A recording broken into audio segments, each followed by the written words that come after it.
Gracias por venir. De verdad, qué chévere verles. Estoy aquí junto con Ricardo Nugra, nuestro primer invitado local, aquí en esta tercera edición de Gris Medio. Ricardo es artista visual, graduado de la Católica, con una obra muy interesante acerca de la Amazonía, las ecologías y un montón de cosas que nos va a contar el día de hoy. Y paso a leer su biografía antes de que empiece la charla. Entonces, Ricardo Nugra Madero, 1995, Macas, ciudad en la Amazonía ecuatoriana. Es artista visual por la Pontificia Universidad Católica del Ecuador, cofundador de Simbiosis, Festival de Ciencias y Artes y Residencia Simbionte, creación y experimentación artística. Sus investigaciones están atravesadas por principios de filosofías andinas y orientales que comparten una mirada holística del mundo. Indaga en las preocupaciones climáticas y sociales que conllevan las prácticas del desarrollo moderno en la Amazonía. Emplea distintos lenguajes artísticos, juntando la experimentación artística con la colaboración entre personas de diversos campos y pensamientos. Principalmente se ve de los nuevos medios para dar un carácter sensorial y cinético a sus propuestas. Principalmente se vale. Ricardo también fue tutor de Estefanía Montenegro, ella fue una de las seleccionadas, alumni de la USFQ. La obra está allá, después de las charlas que todavía no han visto, y a las personas que están a través de la retransmisión les invitamos a que puedan visitar la muestra. Entonces paso a compartir pantalla para quienes están viendo desde casa. Y ahí está, todo tuyo, le pasas desde acá. Gracias, Ricardo. Hola, mucho gusto. Gracias, Brenda, por la invitación, a las personas que han asistido y también quienes están presentes a través de la virtualidad. También quisiera agradecerte, Brenda, por tener la confianza de que pese a que tenga una trayectoria corta, he aprendido mucho en este tiempo y desde ahí quiero hablar, desde esta experiencia que he logrado hacer en estos últimos años.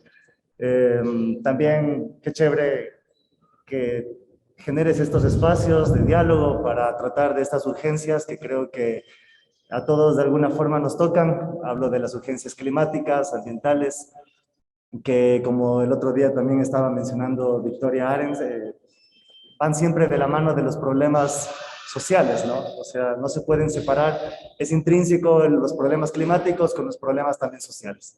Y creo que desde ahí es un punto donde yo también parto y me uno mucho a eso. También, aunque no está aquí la Estefanía y Tomás, fue un gusto para mí poder colaborar con ese proyecto y espero a ellos también haberles ayudado y ojalá en un futuro se pueda coincidir. Igual a David, que ha estado súper pendiente de todo. Y bueno, ahora sí. Para esta presentación quisiera iniciar enseñándoles esta fotografía de una obra que hice en el 2018 titulada Flujo. Si se fijan, son unas ondas como de luz que se hacen gracias a que uso larga exposición para generar estas formas. Gracias a una máquina que construí, que es la que está aquí. Si se fijan, es una mesa que tiene una tira de luces LED en la parte superior, y esta al girar está programada para imitar los patrones de las gotas de agua cuando golpean el agua que está calmada. Se generan unas ondas concéntricas que nacen del mismo punto, que no se tocan entre sí, pero nacen del mismo punto, ¿no? Este es un movimiento que me llama la atención porque se usa usualmente para explicar un principio que está tratado en los conocimientos andinos, que es el principio de complementariedad. Y este principio, de forma muy simple, nos dice que los opuestos, las contradicciones, realmente son parte de una misma cosa, ¿no? Como que no están separados. Y eso para mí es un eje, tanto en la parte teórica como en la parte material. Sí, como que trato que esta idea de lo complementario se haga muy presente en ambos sentidos, como digo, tanto en lo material como en la parte teórica, que en el fondo tampoco están desligados. Y este mismo principio creo que es justamente también a lo que nos referimos cuando hablamos de que los problemas climáticos van de la mano de los problemas sociales, ¿no? Ahí se complementan de alguna forma y están intrínsecamente unidos. Bueno, esto era un poco para contarles que cuando yo empecé hace algunos años a trabajar, estudiar buscaba como de alguna forma posicionarme con alguna visión que rompa con la quizás muy tradicional que yo venía llevando, y en eso me encontré con las miradas andinas que tienen esta visión holística, ¿no? Que todo de una forma u otra está interconectado. Y eso para mí fue algo que me vino como a marcar mucho, y desde ahí es desde donde yo trato de aproximarme a mi creación. O sea, siempre trato de pensar en ese principio.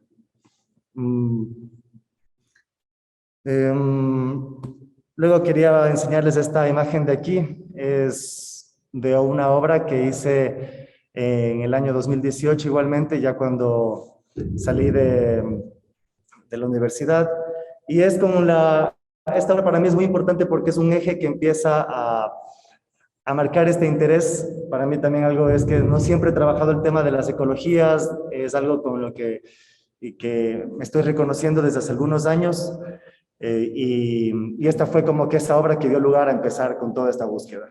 La obra se llama Ikiami Asa Ahamo, está en Shuar. No hay una traducción literal al español, pero lo que se podría acercar es algo como murmullos de la selva. Es una expresión que se usa cuando las personas Shuar están cazando y de repente se desorientan. No es fácil cuando estás en la selva ubicarte con el sentido de la vista. Más bien muchas veces el sentido que te sirve para ubicarte es el oído. Escuchas, esta frase es para decirte cállate, detente, presta atención, escucha y puedes seguir avanzando. Entonces escuchas por dónde pasa el río, escuchas por dónde pasan los pájaros, y eso te ayuda a ubicarte en el espacio y a seguir avanzando. Me interesó mucho cómo esa frase se puede aplicar también a la vida de quienes vivimos fuera de la selva, ¿no? Creo que nos falta mucho también como prestar atención, detenernos y darnos cuenta de que aunque parezcan invisibles, las conexiones que tenemos con estos lugares de la naturaleza son muy evidentes. Para mí eso es algo que estoy trabajando, el reconocer cómo la Amazonía tiene no solamente afecta o beneficia a quienes están cercanos, sino también cómo afecta y beneficia a todos quienes vivimos en el globo. De hecho, la Amazonía tiene un papel muy importante, nuevamente digo, complementario dentro del equilibrio global en la parte social y climática. Esta obra, lo que se trataba, esta rama la encontré en el Parque Nacional Sangay, no sé si conocen esta área, está ubicada en Morona, Santiago, y lo interesante de este parque es que, a diferencia de muchos lugares del Ecuador, es algo que en la investigación aprendí, es un bosque todavía primario, en donde no ha habido mayor intervención humana. Es decir, todavía no es un bosque que ha sido talado, porque aunque no lo crean, hay muchísimos bosques en el Ecuador que parecen primarios, pero realmente ya es su segunda o su tercera vez que vuelven a crecer, que ya fueron talados y volvieron a crecer, ¿no? Pero el Parque Nacional Sangay todavía tiene esa característica. Y lo que yo hice en ese lugar fueron grabar los sonidos de lo que estaba sucediendo en ese entorno, grabar el sonido del día, el sonido de la noche, y luego a través de un sistema mecánico transmitía todas esas vibraciones a esta rama que vemos en la pantalla, y cuando las personas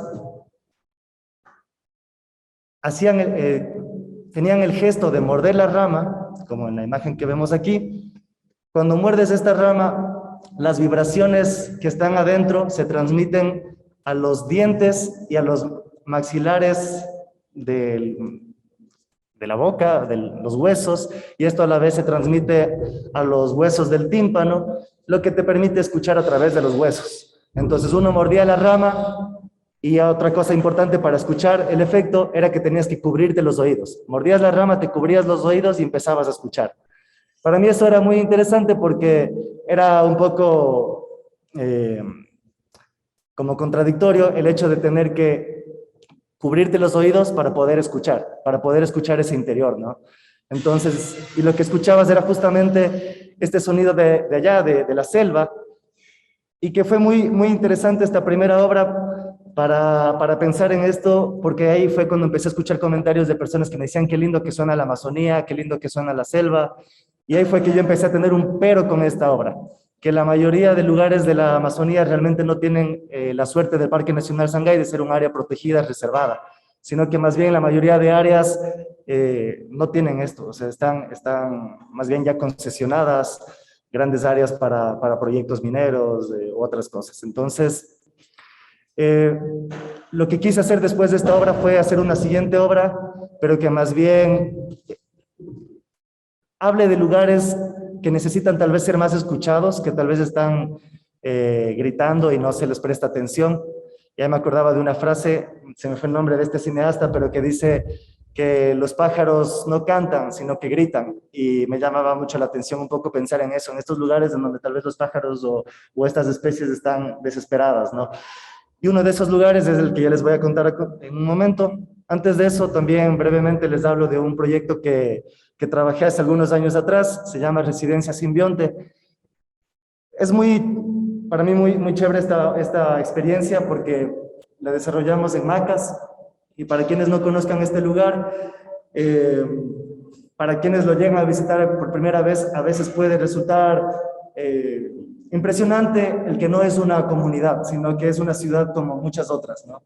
Donde no necesariamente vas a encontrar chozas o cabañas, sino que es una ciudad normal. Y yo crecí ahí, y también desde ahí me interesa un poco también posicionarme, ¿no? Y que se conozca a veces esa realidad de la que muy poco se habla. Siempre que pensamos en la Amazonía, tendemos a pensar mucho en estos lugares muy románticos o muy idealizados de lo que es la selva o lo que es la Amazonía.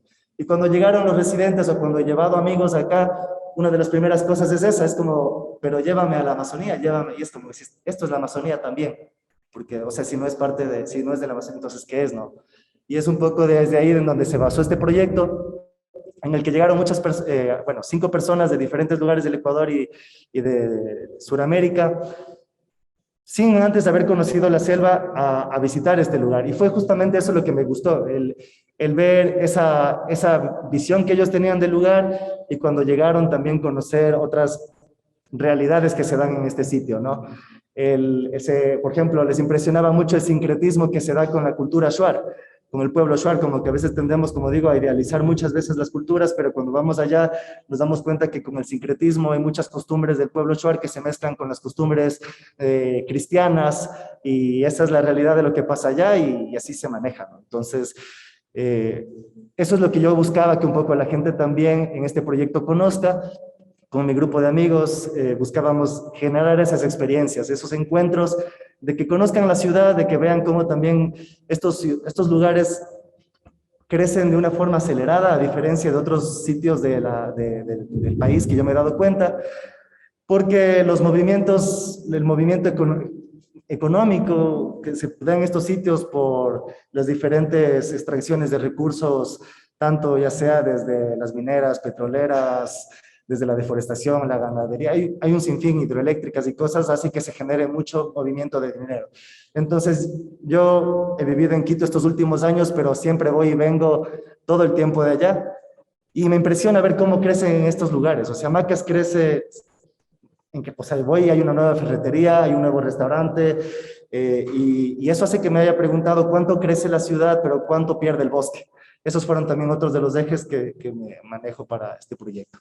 Aquí hay una frase de un siguiente referente teórico que es muy importante dentro de la investigación que estoy todavía estudiándolo, ¿no? Pero que me está llamando mucho la atención.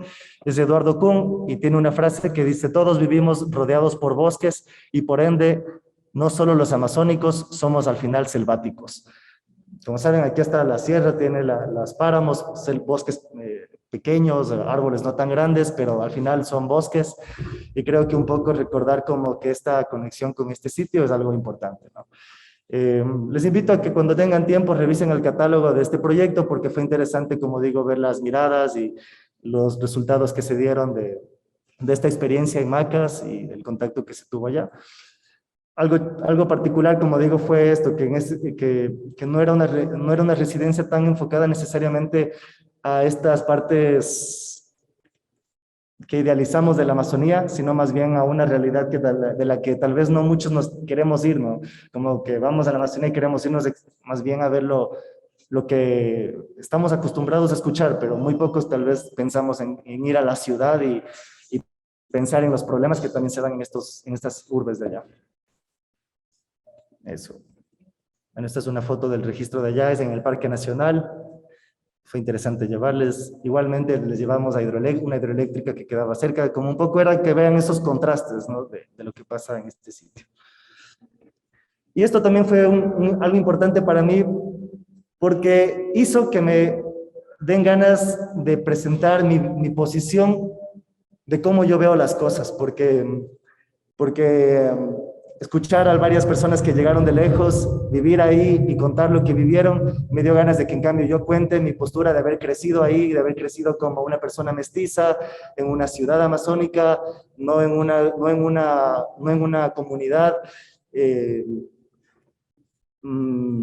Es algo que lo repito mucho, pero creo que es importante porque me sigue pasando que muchas veces se exotiza eso, a veces como que me dicen, ya, pero ¿cuál es tu contacto con las comunidades allá? No tengo contactos con las comunidades allá, o sea, los contactos que tengo con las comunidades son los que he ido haciendo en los últimos años por las investigaciones artísticas que estoy trabajando, pero la realidad es que allá como estudiante o como una persona de allá no es que tuve el acceso a poder conocer la realidad de lo que está pasando. Más bien es el arte el medio que me está permitiendo conocer lo que estaba pasando en el mismo lugar en el que yo crecí.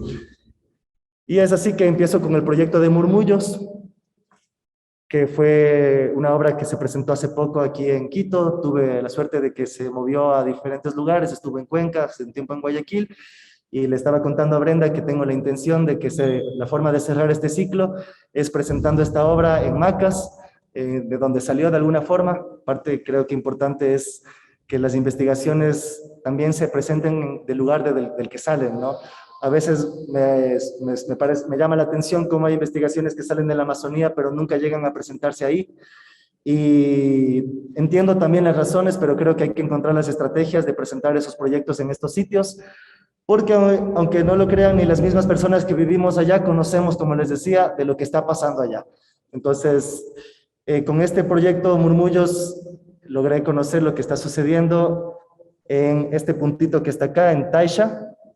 Taisha, está mal esta hora de aquí porque 8 horas es en bus hasta Macas, si es que va recogiendo personas el bus, ¿no? Y desde Macas a Taisha son unas 6 horas, si el camino está bueno. Si es que está malo, si es que está bueno, te haces unas 3, 4 horas, pero es más tiempo desde Quito allá. Taisha no se podía llegar en carretera hasta hace muy poco. En el año 2016 se abrió la carretera que une esta ciudad con el resto del Ecuador. Las necesidades de estas comunidades son fuertes y por eso se van abriendo también estas carreteras. Taisha, al igual que la mayoría no que la mayoría, pero que muchas ciudades del Ecuador, de la Amazonía, nace por la búsqueda del petróleo. Hacen claros en la selva, buscan petróleo. En el caso de Taisha se encontró, pero no de la cantidad o tal vez la calidad que buscaban, y por el momento esos yacimientos siguen bajo tierra, pero no quita que en un futuro tal vez puedan ser explotados. Al momento, lo que sucedió fue que dejaron hecha una pista para poder hacer esas investigaciones. Y en torno a la pista para avionetas fue como donde se fue construyendo esta ciudad. Esta ciudad, que estamos hablando que nace en el 39 más o menos, va creciendo y ya en el 2016 tenía unas necesidades mucho más grandes. Imagínense cuando había alguna emergencia por algún accidente y el clima estaba malo o estaba lluvioso o estaba demasiada neblina, no había cómo sacar a las personas de ahí, entonces, si no era, o sea, solo era por avioneta. Entonces, estas necesidades de estas otras vías, de estos otros ingresos eran entendibles, pero también ha dado lugar a que exista un crecimiento de la deforestación súper grande en todo lo que es Taisha y lo que es esta carretera hacia este lugar. A mí me llama algo la atención que originalmente yo no conocía lo que estaba pasando tan a profundidad en Taisha, si no fuese porque se me vino la idea de querer hacer esta obra que les decía, de que ya no hable sobre los lugares lindos de la Amazonía, sino más bien que hable sobre los lugares que están viviendo un problema. Y en este caso era hablar sobre la madera. Yo originalmente quise, ya voy a mostrarles más adelante unas fotos, pero yo buscaba un tronco de un árbol que sea bien contundente, grande, bien ancho. Y no es fácil encontrar un tronco con esas características y obviamente no quería tener que talar ningún árbol.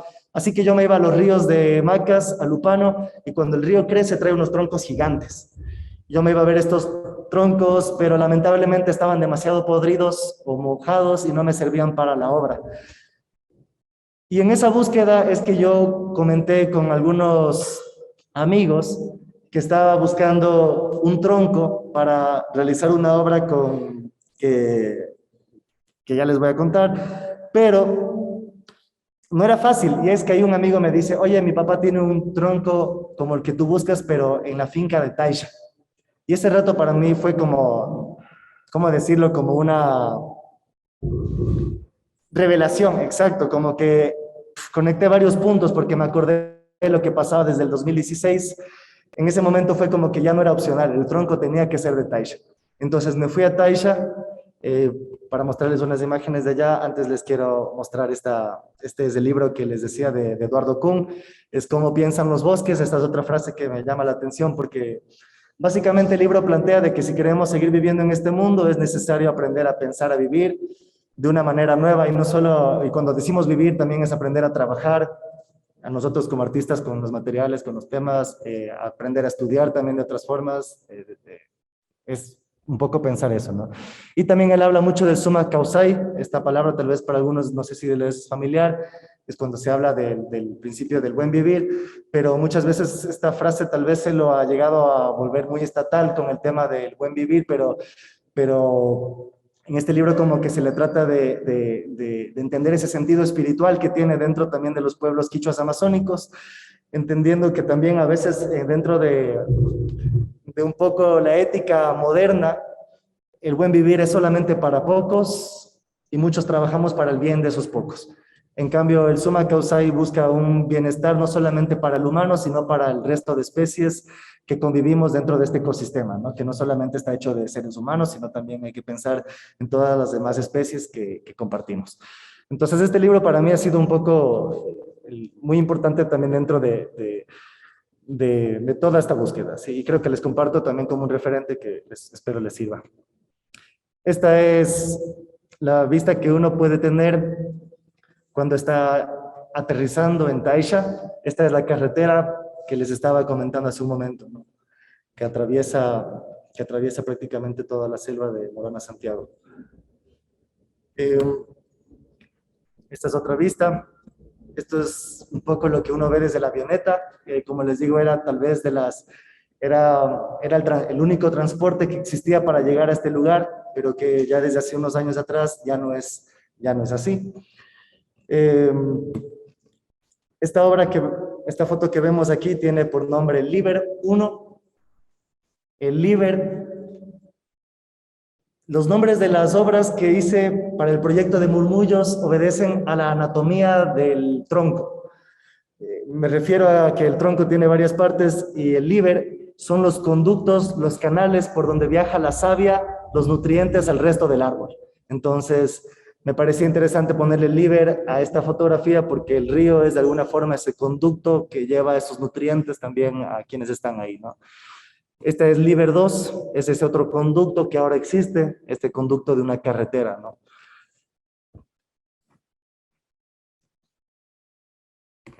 Y aquí les presento una imagen de cómo se presentó en una de las ocasiones que fue en Cuenca. La albura, en cambio, es la parte que está después de la corteza. Es esta parte que es como la dermis, podríamos decir, del tronco. Y para seguir contándoles, cuando llegué a Taisha, estas fueron las primeras vistas que tuve de este lugar, pero mientras más me fui adentrando pude conocer otras imágenes que tal vez son las que me interesaban contar, no hablar sobre esta selva, no hablar sobre este mar verde, sino es interesante que dentro de ese mar verde hay otras cosas que están pasando. Bueno, esto de aquí solo es un boceto de la obra, así estaba planeada originalmente hacer, que sea, y luego se fue transformando. Estos son unos solo como registros del proceso.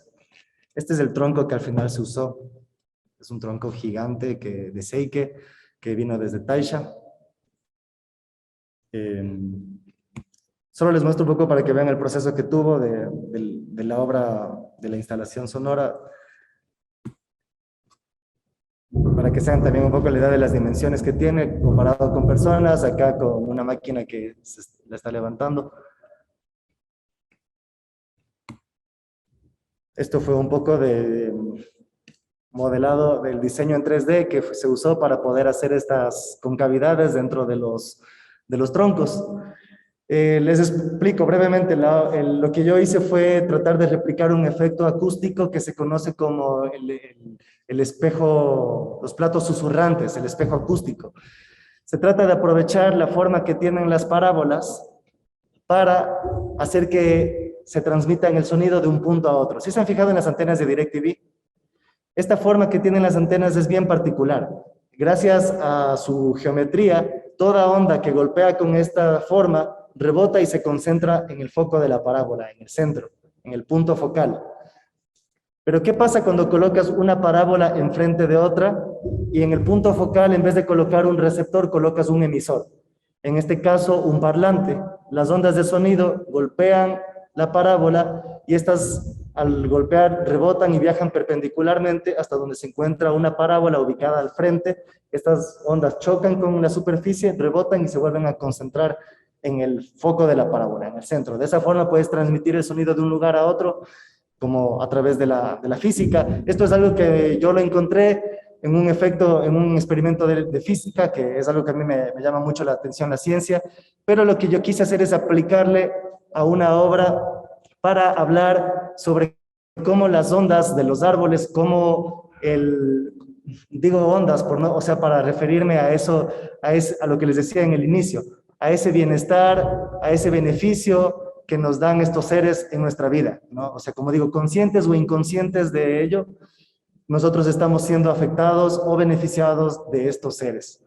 Y con esta obra lo que yo quería hacer era eso, o sea, que los sonidos se transmitan de un punto a otro, y es por eso que me gusta trabajar mucho con el sonido, porque es un material que aunque no puedes verlo, puedes sentirlo, ¿sí? Y eso es lo particular del sonido, que aunque está ahí, no lo puedes ver, pero sabes que está ahí. Y eso es lo que pasa con los árboles, aunque no puedas ver que están ahí ayudándote, están. Entonces, bueno, esta es la obra de la instalación sonora que se realizó para esta exposición, que fue Murmullos. Fue de alguna forma lo que yo principalmente me preocupé durante el proceso de la investigación. Sin embargo, cuando ya estaba prácticamente lista la obra y ya estaba pensando en presentarla en la sala, es que empiezo a pensar en que la investigación necesitaba complementarse con alguna obra más, como que el proceso, como que lo que estaba pasando ya tal vez podía evidenciarse también con alguna segunda obra. Y es ahí que empiezo a revisar todo el archivo fotográfico que hice durante todo el proceso de lo que fue Murmullos, porque sinceramente es la primera vez en Murmullos que presenté mi trabajo fotográfico. Siempre he hecho fotografía, pero solo para mí, solo para mi trabajo, para registrar todas las experiencias, pero no con la intención de al final terminar presentándolo, porque me he especializado un poco más, digamos, que en el tema de las instalaciones, con el sonido, pero en esta última propuesta tenía la necesidad, me lo estaba pidiendo también la misma obra. Y cuando ya empecé a revisar las obras, las fotografías de todo esto, encontré que habían algunas imágenes que tenían esta capacidad de transmitir y de complementar la investigación, de volverse una segunda obra dentro de toda esta investigación. Bueno, aquí les estoy presentando un poco estas imágenes que son de la instalación sonora. Esta fue de cómo se presentó en Cuenca, esta de aquí es de cómo se presentó en Guayaquil. Y si se fijan en los fondos se pueden ver unas imágenes, ya nos vamos a acercar. Estas primeras grandes son las que ya las vieron, son estas tomadas desde la avioneta, estas fotos aéreas. Bueno, ahí están unas más. Esto que están viendo aquí ahorita, perdón, que se regrese, es la instalación, es una persona que coloca el oído en el punto donde se están concentrando las ondas que están viajando desde un parlante que está en la otra parábola. No sé si queda muy claro, tal vez es un poco abstracto como lo cuento, pero si quieren que lo repita o que, no sé si se ven, pero bueno, o si no, búsquenlo, que el tema del espejo acústico, ¿ya? Lo cierto es que aquí esta persona está escuchando ahorita lo que pasa del otro lado. Y los sonidos que yo grabé en Taisha ya no fueron los mismos que se escucharon en el Parque Nacional Sangay. Lo que yo quería en este caso era escuchar la memoria del árbol. Lo que yo hago aquí es a un tronco, partirle a la mitad, como que si fuera un disco de sonido en donde rompo esos anillos del disco de vinil. En este caso rompo los anillos del árbol y dejo escapar la memoria que está grabada dentro. Es poéticamente hablando, ¿no? En esto lo que buscaba era escuchar, acceder a ese interior, y lo que se escuchaba eran tal vez las cosas que vivió ese árbol antes de estar en donde, como yo lo encontré, derribado, tumbado en el piso ahí. Y lo que yo grabé fueron sonidos de la noche, del día, de la caminata, pero cuando me acercaba a estos sitios escuchaba las motosierras, las volquetas, los tractores, y todos esos sonidos los grabé y convertí en un paisaje sonoro de 10 minutos que al fin se empata la parte final con el inicio como un bucle para estar corriendo constantemente, de tal forma que uno puede llegar a poner el oído ahí y siempre está escuchando este paisaje sonoro. Al principio pensaba que 10 minutos era muy poco, tengo grabaciones de horas, pero al final la paciencia que tenemos me sorprende, y yo mismo a veces avanzo a escucharme los 10 minutos ahí, porque siempre estamos apurados, no he visto hasta ahora una persona que con la instalación que hice se quede más de un minuto escuchando los sonidos, nos desesperamos como que ya es suficiente así. Y bueno, eso al final es algo que un poco lo anoto, pero bueno. Y al final era interesante que aquí lo que la gente hacía era escuchar esa memoria, pero ya escuchar más bien estos ruidos, estas máquinas mezcladas con sonidos de la naturaleza, ¿no? Al final eran estas dos como naturalezas, una más dura, pero que al final estaba ahí. Y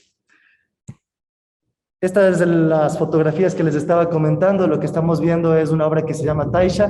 Es la única obra que no tiene un nombre que corresponde a la anatomía, sino más bien al lugar de donde vino este cuerpo, porque creo que durante todo este proceso lo que más logré como que tal vez hacer conciencia era que estaba trabajando con el esqueleto de un ser vivo. Era darme cuenta que no estaba, que estaba trabajando era como una autopsia, ¿sí? Como estar consciente de que es, de que es un esqueleto, así. Y eso creo que era un poco algo que lo que trataba de tener mucho respeto y que me iba conmoviendo.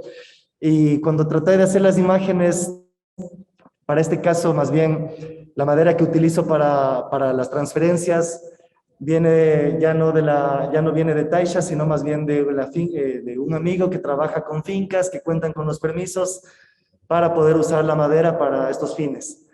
Porque en esta investigación también me empecé a dar cuenta de esa realidad, ¿no? Por ejemplo, no me parecía tan ético, tal vez, si hubiese sido tal vez una foto pequeña o algo, no me hubiera hecho problema con utilizar una parte de alguna de los tablones que se van haciendo. Algo que les cuento tal vez por si acaso esté alguien preocupado, el tronco que se ocupó para la obra ya estaba tumbado, ya había sido hecho la mayoría tablones, la parte que quedaba era la base, que ya estaba también avanzada en descomposición.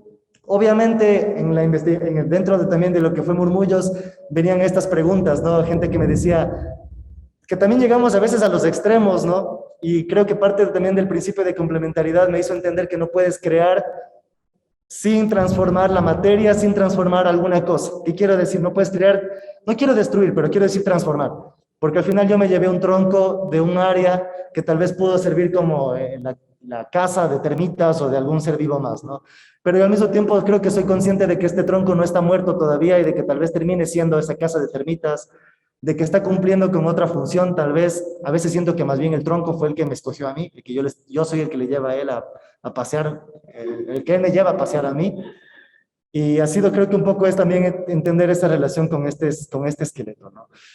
Y bueno, en las artes creo que hay que tratar de ser conscientes un poco de ese aspecto, pero que también no podemos escapar, ¿no? Desde que haces pinturas con óleo. El óleo también viene de procesos químicos, de extraer de productos de la naturaleza, de muchas cosas. La fotografía, como decía el otro día Victoria, también viene de procesos de las minerías. Entonces, es bien difícil producir arte sin tener que recurrir a lo que somos, de lo que venimos y todo, desde la naturaleza. Pero al menos, como les decía, es procurar tratar de ser responsables con ese material. Y en este caso, con estas transferencias, traté de ser lo más responsable que pude con el lugar de donde venían estas maderas, ¿no?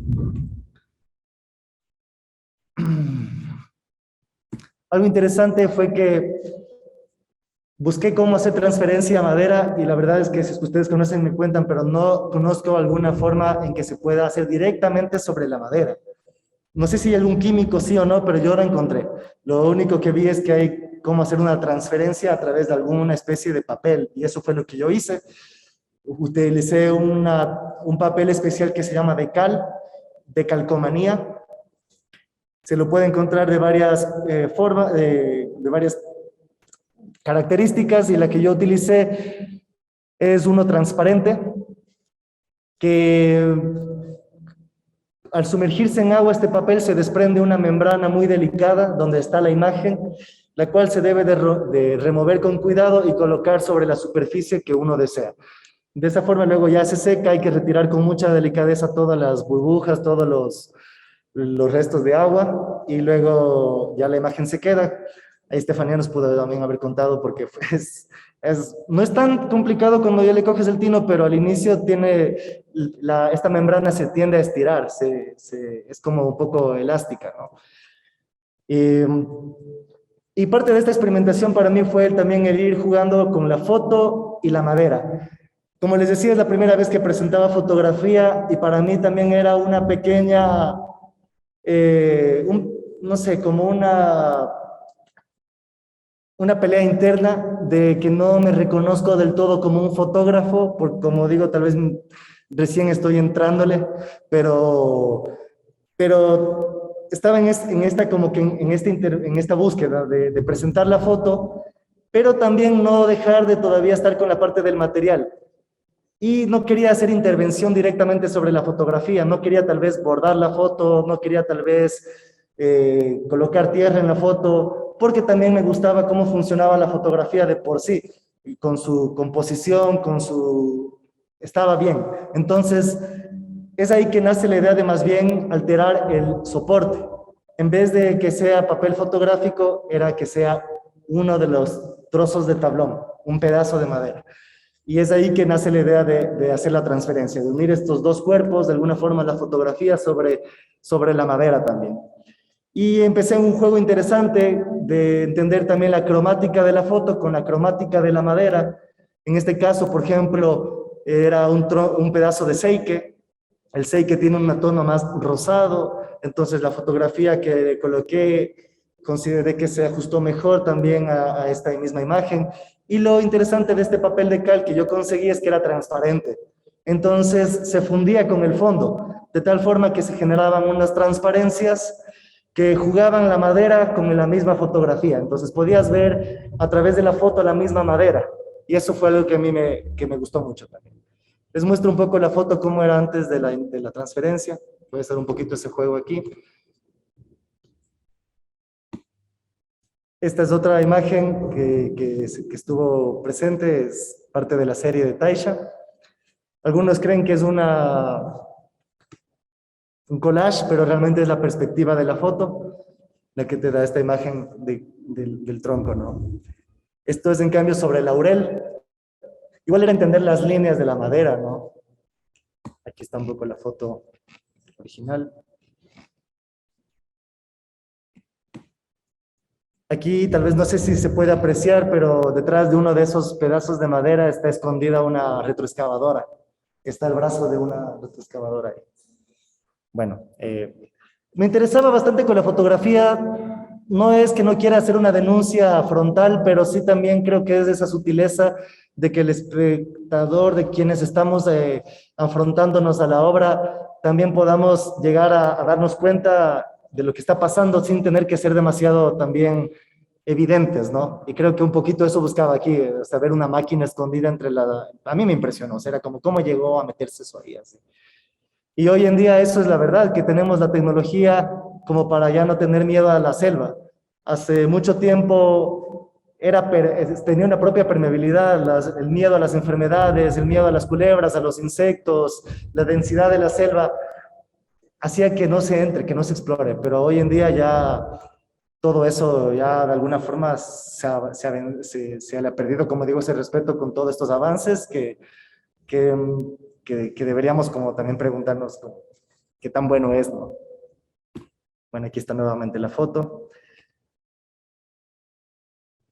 Aquí hago unos juegos interesantes porque empiezo a ver cómo la fotografía me gustaba, pero la madera también me gustaba. Y me gustaba tanto el material que empecé más bien a alterar el tamaño de la foto y que ya no sea un simple marco, la madera, sino que más bien llegue a utilizar una parte mucho más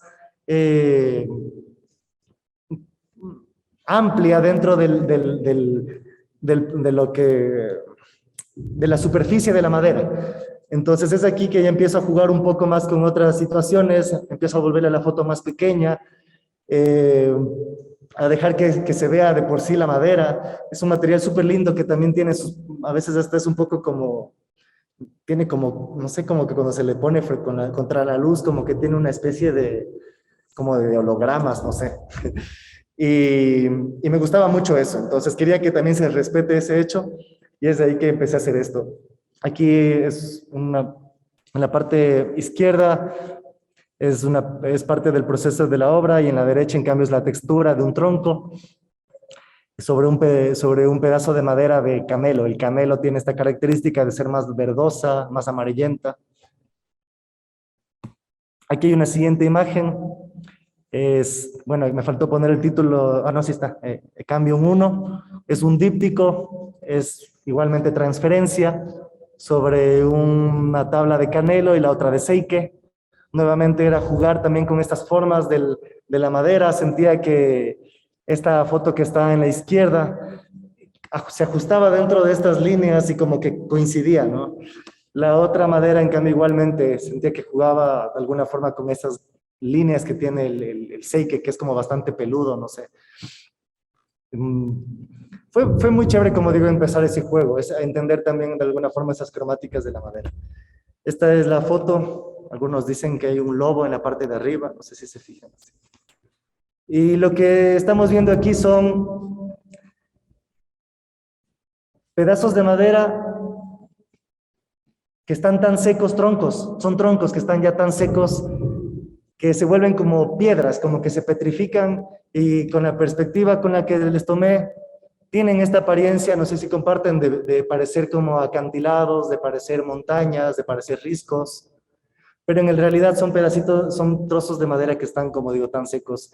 Y me recordaba un poco a justamente lo que yo estaba tratando de hablar, de una naturaleza más bien seca, más bien más en tonos grises, no tan verde como tal vez tendemos a pensar cuando pensamos en Amazonía, ¿no?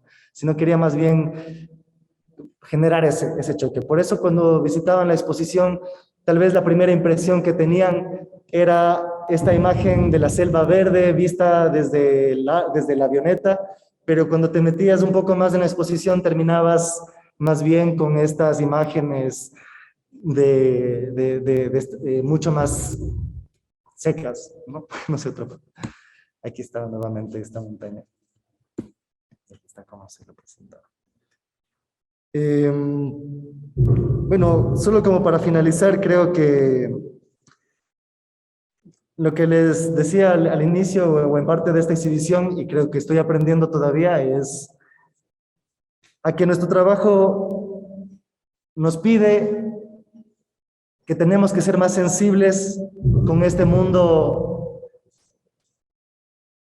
no quiero decir espiritual, pero sí como más climático, como más ecológico, entendiendo cuando digo espiritual algo que está en este mismo lugar en el que vivimos, estas conexiones con otras especies que compartimos este lugar, ¿no? O sea, a eso me refiero. Creo que debemos tratar de ser un poco más sensibles con ese tema. Nada más. Espero que les haya gustado. Gracias.